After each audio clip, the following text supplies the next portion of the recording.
Assalamualaikum warahmatullahi wabarakatuh. Sobat sehat semuanya, jumpa lagi dengan saya Om Bain dalam acara Orkes Obrolan Kesehatan di Rumah Sakit Umum Aisyah Ponorogo. Baik sobat sehat semuanya, kali ini kita sudah kehadiran tamu. Ini langsung asli dari pusat ini. Bukan kaleng-kaleng, asli dari pusat. Beliau adalah Dr. Andes Agus MM. Siapakah beliau? Nanti kita simak saja penjelasan dari beliau. Baik, kita sapa saja beliau, orang pusatnya siapa. Nah, inilah. Assalamualaikum Pak Agus. Waalaikumsalam Om Bain. Apa kabar? Apa kabar? Baik, alhamdulillah sehat ya. Alhamdulillah. Iya, ini sobat sehat. Beliau ini Dr. Andes Agus Samsudin. Moga ini diperkenalkan ini biar sobat sehat tahu semuanya. Ini sopo wong pusate. Oke, jadi saya kebetulan sekarang diberi amanah oleh pimpinan Pusat Muhammadiyah untuk menjadi Ketua Majelis Pembinaan Kesehatan Umum. MPKU. PP Muhammadiyah. Pimpinan Pusat Muhammadiyah. Ya, untuk periode ini dan sebelumnya sebenarnya dari 2018 ya. Karena waktu itu menggantikan Dr. Erwin. Dr. Erwin. Terus ini saya sudah hampir 5 tahun. Alhamdulillah kok masih dipercaya lagi sama Bapak. Lanjut ini. Baik Pak Agus, ini jabatannya di Persyarikatan sebagai Ketua MPKU PP. Betul, ya. Nah ini jabatan lain kira-kira ada lagi ini? Di luar saya juga menjadi anggota Konsil Kedokteran Indonesia. Konsil Kedokteran. Konsil Kedokteran itu yang ngurusi dokter dan dokter gigi ya. Wah, STR dan lain-lain. Ya, terus pembinaan. Terus kemudian pendirian Fakultas Kedokteran. Nah, itu ada di situ. Ya. Berarti cocok sekali nih bergerak di bidang kesehatan nih. Nyambung lah. Iya, dokter Agus. Keluarga? Saya anak 3 ya. Asli Jogja. Dan 3-tiganya sudah selesai sekolah. Yang 2 sudah menikah. Tinggal 1 nih yang belum. Sudah nimang cucu belum ini? Sudah. Sudah punya cucu. Alhamdulillah. Belum patut kita dapat cucu. Sudah mulai senior nih. Sudah mulai senior. Baik, sobat sehat, kali ini kita akan bahas terkait dengan perumah sakitan ini, menghadapi perumah sakitan ini sekarang banyak sekali kompetitor ini. Banyak rumah sakit yang mana rumah sakit ini juga semuanya ingin maju nih. Terutama menghadapi BPJS karena BPJS sekarang tuntutannya juga luar biasa ya. Betul. Jadi sangat banyak sekali tuntutannya. Nah ini mestinya rumah sakit ini kan juga pengen maju, semuanya pengen maju. Nah ini untuk menghadapi itu semua ini, kalau di MPKU itu tadi kan ya salah satu tugasnya adalah Majelis Pembinaan Kesehatan Umum. Tentunya ini tugasnya membina. Betul. Membina rumah sakit Aisyah Muhammadiyah ya. Betul ya. Nah, ini kira-kira programnya mulai tahun berapa Pak Gus? Kan kalau periode ini 2022 sampai 2027 ya. Baru 1 tahun yang baru. Ini program terbarunya itu apa Pak Agus? Oke, jadi sebelum cerita program mungkin saya cerita dulu ya. Muhammadiyah ini kan sudah 100 tahun. Satu abad di bidang kesehatan. Iya. Karena klinik pertama kali di Jogja itu didirikan tahun 23, Mas. Jadi kalau sekarang 2023 kan pas ini 100 tahun. Ya. Setelah 100 tahun ini, 2 tahun lalu kita menyusun buku namanya Muhammadiyah Membangun Kesehatan Bangsa, MMKB. Itu isinya tentang sejarah dari kenapa Muhammadiyah bikin PKO sampai sekarang. Usaha amal usaha kesehatan itu ya. Makanya dulu kalau kita ingat PKO itu namanya PKO dulu. PKO ya. Penolong Kesengsaraan Umum. Umum. Ya. PKU pakai O dulu, umum, OM dulu gitu ya. Nah, itu memang tujuannya itu menolong orang yang sengsara sebenarnya. Nah, wujudnya apa? Wujudnya ada kesehatan, ada panti asuhan, ada ngurusi lansia, ngurusi orang-orang miskin gitu ya. Nah, tapi khusus dalam bidang kesehatan kita itu sekarang sudah ada 125 rumah sakit di seluruh Indonesia. 40 diantaranya itu di Jawa Timur. Iya. Ya. Banyak Jawa Timur banyak ya. Nah, oleh karena itu kami di samping satu ngurusi rumah sakit, tetapi kami juga punya kewajiban juga untuk mengurusi kesehatan masyarakat. Kesmas ya? Kesmas, itu penting sekali karena Kesmas itu sebenarnya di awal merupakan gerakan Muhammadiyah itu kan Kesmas tuh, kesehatan masyarakat. Tetapi kemudian salah satu wujudnya tadi bikin klinik. Gitu. Nah, jadi urusannya kita ada 3 jadinya. Satu urusan rumah sakit, kedua urusan Kesmas, yang ketiga adalah urusan terkait dengan lingkungan yang menyangkut kesehatan ini. Lingkungan hidupnya. Betul. Ya. Bukan tapi lingkungan kesehatan. Oh, lingkungan kesehatan. Baik. Jadi tidak hanya melulu rumah sakit. Betul. Okay. Ya memang itu juga sekarang yang didengung-dengungan pemerintah juga ya, karena pemerintah programnya juga banyak.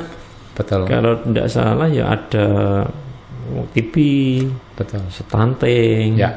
Kemudian kalau kita tahu di desa-desa itu ada layanan posyandu untuk anak, untuk geriatri itu. Betul. Nah, posyandu lansia. Ya. Bahkan kita di Ponorogo ada ini geriatri sakinah. Sakinah itu ada. Jadi penting sekali karena jumlah usia tuanya itu semakin lama semakin banyak tambah. Harus diopeni dengan baik Pak. Gitu. Baik Pak Gus. Jadi program yang mestinya kita dukung juga seluruh rumah sakit. Nah, selain itu tadi kembali ke mutu layanan itu baik mulai dari klinik, kemudian rumah sakit, FKTP, FKTR, L tingkat lanjut, kemudian di sisi lain kita harus mensupport program kita sendiri atau program pemerintah terkait dengan kesehatan masyarakat. Untuk mutu Pak Gus, pelayanan mutu itu kan ada karyawan itu ada mulai dari bawah itu ada pelaksana, kemudian ada pengelola, ada direksi, ada direktur. Nah, ini kira-kira menurut Pak Agus nih pentingnya yang bagian mana ya? Kalau pentingnya bagaimana semua penting ya. Semua penting. Karena gini, ujungnya kalau rumah sakit itu kan keselamatan pasien. Bagaimana orang datang ke rumah sakit itu kepengennya kan sehat, selamat gitu. Selamat. Di dalam rumah sakit itu kan tentu saja banyak layer, banyak lapisan, banyak leveling juga. Dan yang semuanya upayanya untuk membangun rumah sakit. Tapi pilarnya ada 2, at least ya. Pilarnya itu satu dari sisi medis. Medis itu bisa dokter, bisa perawat, bisa obatnya, yang terkait itu kan harus ready nih. Ya. Kemudian kedua dari sisi sarana prasarana, udah ada ahli bedahnya tapi nggak ada alatnya, pisau bedahnya, nggak bisa kan. Jadi peralatannya juga harus sesuai. Nah, dan yang ketiga adalah sistem sebenarnya. Jadi 3 hal ini medisnya, SDM medisnya, kemudian yang kedua sarana prasarana termasuk teknologi kesehatan, yang ketiga sistemnya. Manajemennya. Kalau ini oleh karena itu masing-masing kan punya peran. Sistem otomatis direksi bertanggung jawab memastikan sistemnya jalan. Tapi ketika ada pasien yang datang kan nggak mungkin direksi yang terima kan, pasti langsung perawat yang ada di lapangan yang harus terima. Jadi ketika ngomong mutu, maka mutu itu nggak bisa sendirian. Karena istilahnya sekarang itu namanya customer experience, Mas. Jadi misalnya gini, orang masuk IGD di treatment bagus, dokternya cepat, obatnya ini selesai, mungkin setelah itu dia harus ke farmasi. ke kasir. Ini udah bagus terus nih, dari depan mas, semuanya udah apa? Terus pasiennya udah senang, udah mau pulang. Tiba-tiba gitu kan, pas mau keluar tuh satpamnya membentak misalnya. Ini yang bagus ini semua hilang, gara-gara satu orang ini. Iya. Iya kan? Iya. Nah, ini saya sebut tadi customer experience, pengalaman dari pasien, dari customer ketika ke rumah sakit itu mulai masuk sampai dia selesai sampai pulang lagi. Iya. Itu harus dijagain semua. Kalau nggak dijagain, oleh karena itu saya nggak bisa ngomong yang penting yang mana nggak bisa, karena semuanya ini harus jagain. Gitu. Memang kalau di rumah sakit memang mulai istilah kita itu mulai parkir sampai kasir. Ya. Parkir sampai kasir. Sampai pulang lagi kan? Ya. Sampai pulang lagi, parkir lagi. Parkir sampai kasir, parkir lagi. Nah itu memang beberapa masukan parkir itu juga penting. Contoh di parkir itu pernah ya pasien mau muter aja tidak ada parkir karena penuh. Didiemin aja lagi ya. Tidak disapa pas sama klinik satpamnya. Ya. Akhirnya sudah tidak jadi. Tidak jadi masuk toh? Pergi dia. Jadi hal penting yang ada di rumah sakit tiga tadi ya. Tetap ya. Jadi ada 3 tidak bisa terpisahkan. Jadi semuanya punya peran masing-masing. Perannya masing-masing. Jadi harus kompak ini ya. Betul. Solid semuanya. Ini ngomong-ngomong terkait dengan yang satu saja, kita ambil contoh terkait dengan SDI ya. SDI itu tadi mungkin yang kita bahas lebih spesifik lagi. SDI ada pelaksana, ada pejabat struktural, kemudian ada direksi, bahkan kalau di persyarikatan kita ini ada majelis kesehatan, ada pimpinan daerah. Betul. Ini kira-kira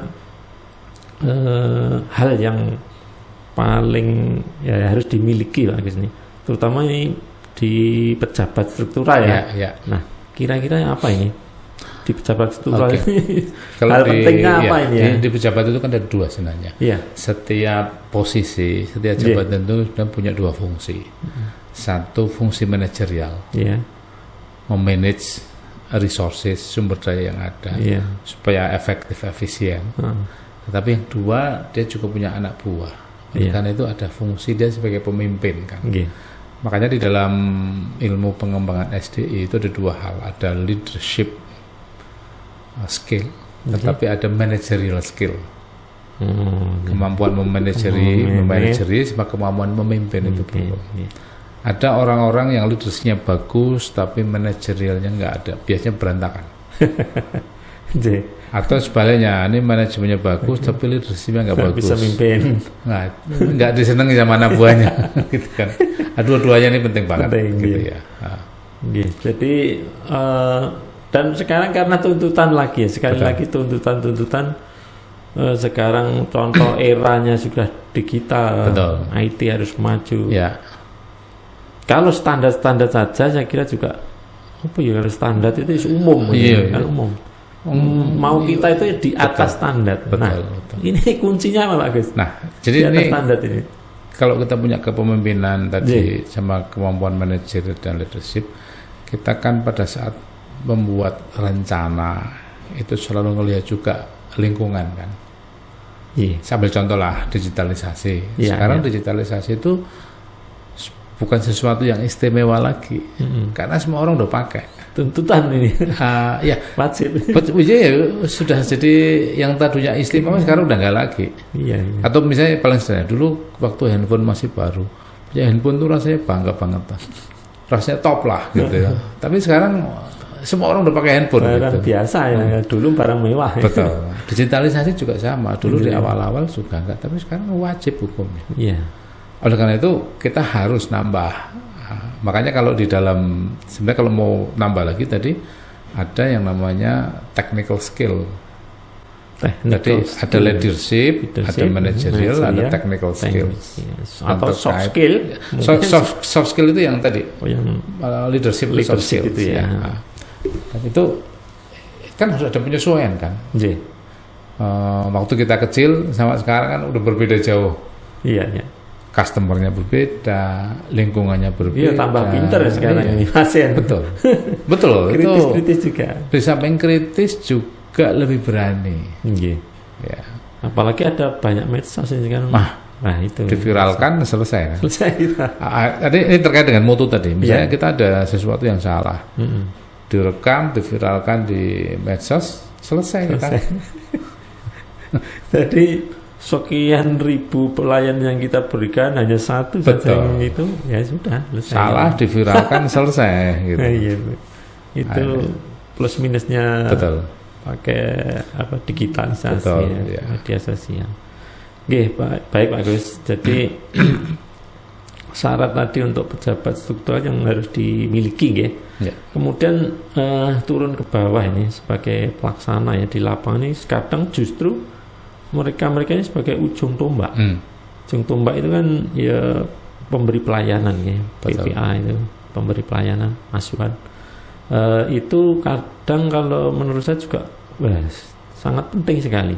Karena munculnya kepuasan atau komplain dari sana juga. Ini kuncinya apa lagi ini yang di pelaksana ini? Teman-teman pelaksana itu kan teman yang berhubungan langsung dengan pasien, klien, keluarga ini ya. Sehingga persoalan apapun di situ bisa muncul gitu ya.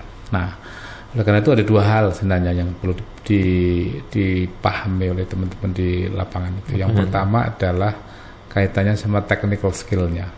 Sambil contoh gini, perawat ngambil darah.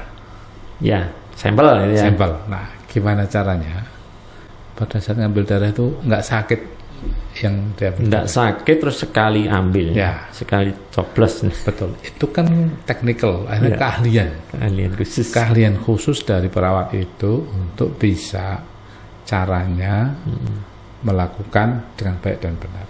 Nah, repotnya kalau di kesehatan ini makanya terus kemudian nanti harus ada standar. Misalnya Om Bain perawat, saya juga perawat, gitu kan?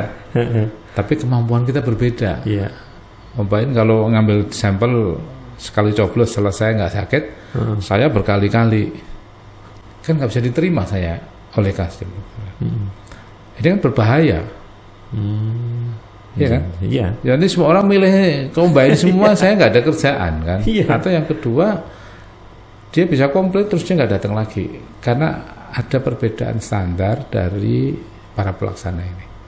Jadi yang technical skill-nya harus jago. Jadi misalnya di Ponorogo ini ya seluruh perawat kalau ngambil sampel gimana caranya nggak sakit gitu. Supaya artinya dilayani oleh siapapun itu sama. Ada standar yang di situ. Itu satu. Kemudian yang kedua adalah komunikasi. Jadi tadi yang satu mengenai expertise di bidangnya, keahlian di bidangnya. Kalau perawat ya di bidang perawatan. Yang kedua adalah komunikasi. Orang yang datang ke rumah sakit itu kan orang yang dengan keluhan kan. Hampir semua. Kuloro, tolonglah. Nah kan butuh cara komunikasi yang benar. Gitu. Misalnya lagi sambat, aduh Pak saya pusing. Baru pusing sedikit aja. Nah nggak bisa kan. Harus ngomongnya bagaimana, komunikasi yang kedua. Bagaimana treatmentnya, pelayanan terhadap pasien itu benar-benar punya standar. Jadi ada dua ya, standar SOP-nya yang terkait dengan keahlian teknisnya. Di lapangan, yang kedua dari sisi komunikasi. Bapak, baik saya nggak perlu nyebutin mereknya, tapi kalau Bapak ke restoran cepat saji yang terkenal itu kan standar Mas. Sama ya. Ngomongnya kan sama ininya, terus pasti terakhir diulang. Pak pesanannya ada lagi, tidak ada. Saya ulang ya. Diulang lagi itu pesanannya untuk memastikan bahwa yang dipesan itu benar. Dan itu semuanya melakukan sama dan ada standarnya gitu loh. Nah masalahnya kalau di restoran cepat saji itu kan cuma bacain order doang, tidak harus melakukan treatment kan.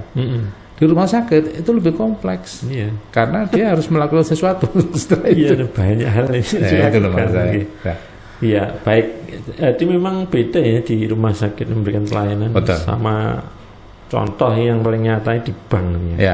Jadi Ya, emailnya memang satpam nih di bank, satpam di rumah sakit beda ya. Karena yang ke bank itu mesti orangnya senang terus ini. Ya. Ini naruh uang senang, ngambil uang senang. Kalau di kita kan sebaliknya kan. Udah sakit, mungkin tidak punya uang, pusing ini. Makanya sangat berbeda sekali. Betul. Baik Pak Agus, tadi yang harus dimiliki oleh seorang karyawan ya, pelaksana di lapangan, ya skillnya dengan teknis sesuai dengan profesinya mestinya, profesinya masing-masing. Kemudian yang kedua teknik komunikasi yang bagus tentunya. Betul. Oke, baik, terima kasih Pak Agus atas masukannya, sarannya. Nah, mungkin ini sobat sehat semuanya, terutama seluruh SDI di amal usaha rumah sakit, amal usaha kesehatan di klinik rumah sakit se-Indonesia mungkin ya, terkait dengan apa yang harus dimiliki. Tadi sudah disampaikan oleh Pak Agus, apa yang harus dimiliki, ditekuni dan dipunyai mestinya harus dilaksanakan di lapangan. Baik Pak Agus, terima kasih atas kehadirannya, sudah memberikan penjelasan atau kunci bagi seorang karyawan yang handal, karena saat ini kita juga kompetitor banyak sekali. Mungkin ada pesan-pesan ke seluruh seluruh karyawan di AUM kita ini. Ya. Jadi teman-teman semuanya, sekarang ini di bidang kesehatan itu tantangannya luar biasa. Kalau kemarin kita sudah punya tantangan terkait dengan COVID dan kita berhasil, maka tantangan ke depan ini tidak menjadi lebih mudah karena lingkungan akan selalu berubah. Yang pertama tentang digitalisasi, kemudian yang kedua tentang perubahan aturan yang kelihatannya sebentar lagi akan banyak sekali perubahan. Oleh karena itu saya ingin memesankan beberapa hal. Yang pertama, kepada para direktur rumah sakit, para direksi, bagaimana bisa mencari kesempatan dari perubahan ini sehingga bisa mengantisipasi sekaligus bisa memberikan respon yang tepat terhadap persoalan-persoalan yang muncul. Yang pertama. Kemudian yang kedua, investasi di bidang SDM, karena rumah sakit itu tanpa dokter, tanpa perawat namanya bukan rumah sakit. Tidak ada dokternya itu izinnya nggak keluar rumah sakit itu. Jadi dokter itu tetap menjadi nomor satu ya. Kemudian yang ketiga, pelayanan. Dokter yang bagus kalau pelayanannya nggak kurang nggak mau juga ya. Dan seperti tadi kita udah cerita, pelayanan itu dimulai dari end to end, dari awal sampai dia pulang. Customer experience ya. Yang ketiga, orang datang ke rumah sakit itu kan kepingin sehat, kepingin sembuh. Oleh karena itu keahlian kita masing-masing harus terus ditingkatkan sehingga bisa membantu dengan cepat keluhan-keluhan pasien itu di seluruh Indonesia.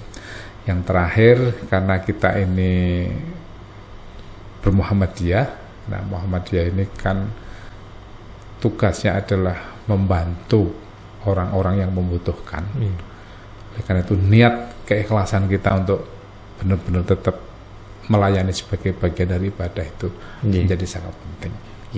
Saya kira itu Mas. Terima kasih banyak. Terima kasih. Ini terakhir pesan untuk sobat sehat semuanya, masyarakat ini. Untuk sobat sehat Ponorogo nih ya. Anda mesti datang ke sini, ke Rumah Sakit Aisyah Ponorogo. Tidak harus sakit ke sini, tapi lihat juga fasilitas yang ada di sini. Bagaimana sarana prasarananya, bagaimana pelayanannya, bagaimana pendaftarannya. Jangan lupa ada program-program juga yang terkait dengan digitalisasi kan? Iya. Kaitannya dengan ambulan, namanya apa dengan ambulan tuh? Sigap ya. Sigap. Tolong teman-teman download ini. Iya, aplikasi Sigap ini. Aplikasi Sigap ini adalah aplikasi yang dibuat oleh Rumah Sakit Aisyah Ponorogo untuk membantu saudara-saudara, teman-teman kita semuanya yang kebetulan kena darurat, emergency, ya. Sehingga bisa dijemput oleh ambulannya Rumah Sakit Aisyah. Iya. Nah, ini penting sekali. Jadi kebutuhan kesehatan di Ponorogo, jangan lupa ke Rumah Sakit Aisyah.